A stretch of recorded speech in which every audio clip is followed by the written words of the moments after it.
नमस्कार दोस्तों, मेरा नाम है अतुल श्रीवास्तव और स्वागत है आपका नेक्सस जीएस में। समीक्षा अधिकारी जिसका एग्जामिनेशन 11 फरवरी 2024 को था, इसका एग्जामिनेशन रीशेड्यूल हो गया है और आने वाले समय में इसका एग्जामिनेशन डेट जो है अनाउंस किया जाएगा आयोग के द्वारा। वर्तमान में स्थिति ये है कि लगातार हम लोगों को प्रैक्टिस करनी है और प्रैक्टिस के लिए समीक्षा अधिकारी के लिए आपका नेक्सस जीएस की तरफ से लगातार एक टेस्ट सीरीज चल रही है जिसमें 20 से 25 क्वेश्चन प्रतिदिन आपको दिए जाते हैं।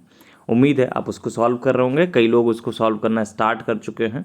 कितने मार्क्स उनके बन रहे हैं ये भी उन्होंने कमेंट बॉक्स में लिखना स्टार्ट कर दिया है और इसका डायरेक्ट बेनिफिट आपको एग्जामिनेशन हॉल में मिलेगा। चलिए तो शुरुआत कर देते हैं और आज जो प्रश्न है वो आपका भूगोल से संबंधित है। चलिए शुरुआत कर देते हैं। पहला क्वेश्चन क्या कहता है, कुछ बांध हैं और नदियों से रिलेटेड हैं। दुलहस्ती बांध जो है वो आपका चेनाब नदी पर है। गांधी सागर के बारे में बात करें तो चंबल नदी पर है। उकाई के बारे में बात करें तो तापी पे है। तवा के बारे में तो तवा नदी है। तो ये मिलान करना आसान हो जाता है। फिलहाल इसका सही उत्तर जो होगा 2, 1, 3, 4 होगा। तो रिपीट कर देता हूँ, दुलहस्ती जो है वो चिनाब, गांधी सागर चंबल, उकाई जो है वो तापी नदी पर है और तवा जो है वो तवा नदी पर है। सिंपल सा है क्वेश्चन ये और उम्मीद है सब लोगों को आता भी रहा होगा। नेक्स्ट है, मलमपुझा बांध किस नदी पर अवस्थित है। तो मलमपुझा बांध जो है मलमपुझा नदी पर अवस्थित है या केरल राज्य के पलक्कड़ जिले में अवस्थित है। मलमपुझा मुख्य सिंचाई परियोजना से केरल का जो पलक्कड़ और त्रिशूल जिला है वो आपका लाभान्वित होता है। सी ऑप्शन सही होगा। नेक्स्ट है, कालागढ़ बांध किस नदी पर बना हुआ है। तो कालागढ़ बांध जो है वो आपका रामगंगा नदी पर बना हुआ है। इसकी ऊंचाई करीब 128 मीटर है और लंबाई करीब 715 मीटर के आसपास है। अगला क्वेश्चन है, भारत में प्रथम जल विद्युत संयंत्र की स्थापना की गई थी। तो भारत में प्रथम जल विद्युत संयंत्र की स्थापना कहाँ की गई थी। देखिए, भारत में जल विद्युत संयंत्र की स्थापना सर्वप्रथम 1897 में पश्चिम बंगाल के दार्जिलिंग के निकट सिद्रापोंग में हुई थी। दूसरा जल विद्युत संयंत्र वर्ष 1902 में कर्नाटका के शिव समुद्रम में लगाया गया था। यह कावेरी नदी पर स्थित है। तो पहला ऑप्शन आपका इसका सही होगा, दार्जिलिंग में। नेक्स्ट है, कावेरी नदी के जल बंटवारे का विवाद किन राज्यों से संबंधित है। 4 ऑप्शन हैं आपके सामने। तो ये तो सभी लोगों को आता होगा, तमिलनाडु, कर्नाटका, केरल तथा पुडुचेरी। तो इसमें आपका चौथा ऑप्शन सही हो जाएगा। नेक्स्ट है, आजकल इस तरह के देखिए प्रश्न पूछे जा रहे हैं, मिलान करने वाले स्रोत कौन से हैं, इस टाइप से। नेक्स्ट क्वेश्चन है, हरिके बैराज हरिके बैराज इंदिरा गांधी नहर प्रमुख जल स्रोत निम्न में से किन नदियों के संगम पर है। तो रावी और ब्यास इस पर नहीं है। झेलम और चेनाब इस पर नहीं है। चिनाब और सतलज इस पर नहीं है। ब्यास और सतलज इस पर है। तो इंदिरा गांधी नहर का जो उद्गम है हरिके बैराज के निकट ब्यास और सतलज नदी के संगम से होता है। मुख्य नहर की जो लंबाई है करीब 649 किलोमीटर है। इस नहर से पश्चिमी राजस्थान के गंगानगर, बीकानेर, जोधपुर और जैसलमेर जिले की मुख्य रूप से सिंचाई की जाती है। तो डी ऑप्शन इसका सही होगा। नेक्स्ट है, जीवन रक्षक अथवा बचाव सिंचाई इंगित करती है। क्या इंगित करती है। लगातार पानी का बहाव, क्रांतिक समृद्धि अवस्था पर सिंचाई, पीडब्ल्यूपी सिंचाई। देखिए, पीडब्ल्यूपी सिंचाई होती क्या है। पीडब्ल्यूपी सिंचाई जीवन रक्षक अथवा बचाव सिंचाई को इंगित करती है। परमानेंट विल्टिंग पॉइंट मिट्टी में पानी की न्यूनतम मात्रा को इंगित करता है जिसके अभाव में पौधे मुरझाने लगते हैं। ऐसी स्थिति में सिंचाई अति आवश्यक हो जाती है। सी ऑप्शन सही होगा। निम्नलिखित में किसका सुमेल नहीं है। तो सुंदरवन पश्चिम बंगाल सुमेल है। भीतरकनिका उड़ीसा सही है। पिचपरम तमिलनाडु ये भी सही है। वेम्बानाड कर्नाटका ये आपका गलत है। वेम्बानाड जो है वो आपका केरला में है।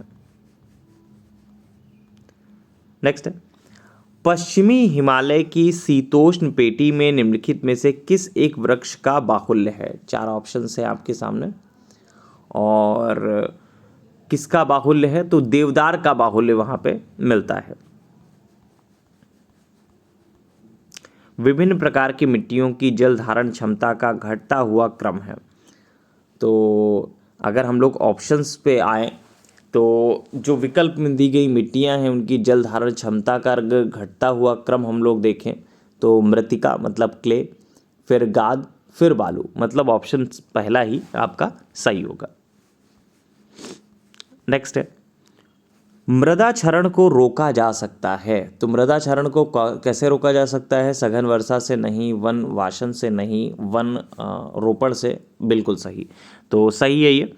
और देखिए क्लास में इन सारी चीज़ों के बारे में डिटेल से बात की जाती है। हमारी जो क्लास चलती है रेगुलर, समीक्षा अधिकारी की और यूपीपीसीएस की, दोनों बैच आपका रनिंग है और इसमें डिटेल से हर एक चीज़ के बारे में बताया जाता है। प्रत्येक विषय की क्लासेस ली जाती हैं, चाहे वो हिस्ट्री हो, चाहे वो ज्योग्राफी हो, चाहे वो पॉलिटी हो। जितनी भी चीज़ें पूछी जाती हैं वो सारी की सारी चीज़ें क्लास में पढ़ाई जाती हैं, ठीक। और वहाँ से पढ़ने के बाद आपको टेस्ट देना बहुत आसान हो जाता है और मार्क्स भी उम्मीद है बेहतर ही आएंगे। चलिए, भारत में सबसे अधिक उपजाऊ मृदा कौन सी है? तो भारत में सबसे अधिक उपजाऊ मृदा कौन सी है? तो जलोढ़ मृदा जो है सबसे अधिक उपजाऊ मृदा होती है। नेक्स्ट है, लेटराइट मिट्टी कहाँ मिलती है? लेटराइट मिट्टी जो मिलती है वो आपका महाराष्ट्र में मिलती है। इसका सर्वाधिक विस्तार तो केरला में है, लेकिन इसके बाद महाराष्ट्र का नंबर आता है। तो केरला ऑप्शन में है नहीं, तो ऑब्वियस सी बात है महाराष्ट्र ही सही उत्तर हो जाएगा। देखिए इस प्रकार के भी प्रश्न पूछे जाते हैं कि पहला ऑप्शन आपका सही नहीं होता है, सेकंड ऑप्शन पे आपको जाना पड़ता है, सेकंड ऑप्शन की तरफ देखना पड़ता है। तो निम्नलिखित में से किस जिले में मार मृदा पाई जाती है? तो मार मृदा कहाँ पाई जाती है? कानपुर में नहीं पाई जाती, प्रतापगढ़ में भी नहीं, सीतापुर में भी नहीं, झांसी में पाई जाती है।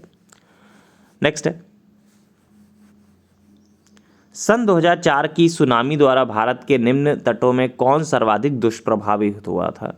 तो कौन सर्वाधिक दुष्प्रभावित हुआ था? मालाबार तट, कोकण तट, कोरोमंडल तट, उत्तरी सरकारी तट। तो कोरोमंडल तट जो है वो सर्वाधिक दुष्प्रभावित हुआ था। नेक्स्ट है, निम्नलिखित स्थानों में कहां पर आर्द्र जलवायु का अनुभव होता है? चार ऑप्शन हैं आपके सामने। अहमदाबाद में तो नहीं होता है, कोच्चि में होता है, लुधियाना में भी नहीं होता है, तेजपुर में भी होता है। तो कोच्चि और तेजपुर में अधिक आर्द्र जलवायु का अनुभव होता है क्योंकि यहाँ वर्षा अधिक होती है। कोच्चि में करीब 3228 मिलीमीटर के आसपास, अहमदाबाद में करीब 800 मिलीमीटर के आसपास, लुधियाना में करीब 730 मिलीमीटर के आसपास और तेजपुर में करीब 1600 मिलीमीटर वर्षा होती है। तो कहा जा सकता है कि कोच्चि और तेजपुर में अन्य दोनों स्थानों की अपेक्षा अधिक वर्षा होती है। यहाँ वर्षा वर्ष के कई महीनों में होती है, तो आर्द्र जलवायु का यहाँ अनुभव किया जा सकता है। नेक्स्ट है, चित्रकूट जलप्रपात कहाँ है? तो चित्रकूट जलप्रपात जो है वो छत्तीसगढ़ राज्य में, छत्तीसगढ़ राज्य के बस्तर जिले में इंद्रावती नदी पर स्थित है। तो ऑप्शन कौन सा सही होगा? चित्रकूट जलप्रपात जो है वो आपका बस्तर जिले में स्थित है। तो इसके बारे में डिटेल से हम लोगों ने बात कर ही ली है। चित्रकूट जलप्रपात जो है छत्तीसगढ़ राज्य के बस्तर जिले में इंद्रावती नदी पर स्थित है। अगर आगामी एग्जामिनेशन में ये भी पूछ लिया जाए कि किस नदी पर स्थित है, तो आपका ये इंद्रावती नदी पर स्थित है। इस जलप्रपात को भारत का नियाग्रा भी कहा जाता है। अच्छा बताइएगा, नियाग्रा जलप्रपात एग्जैक्टली है कहाँ पे? ठीक है, ये आपको कमेंट बॉक्स में बताना है।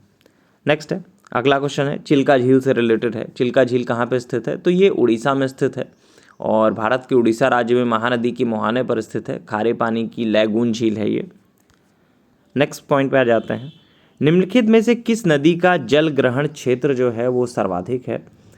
तो महागंगा, सोन, रामगंगा, गंडक। तो सोन का जल ग्रहण क्षेत्र जो है वो सर्वाधिक है। नेक्स्ट पॉइंट पे आ जाते हैं, मुंबई की मीठी वर्दी निम्नलिखित में से किस झील से निकलती है? चार ऑप्शंस हैं आपके सामने और तुलसी झील से नहीं निकलती, विहार झील से आपका ये निकलती है।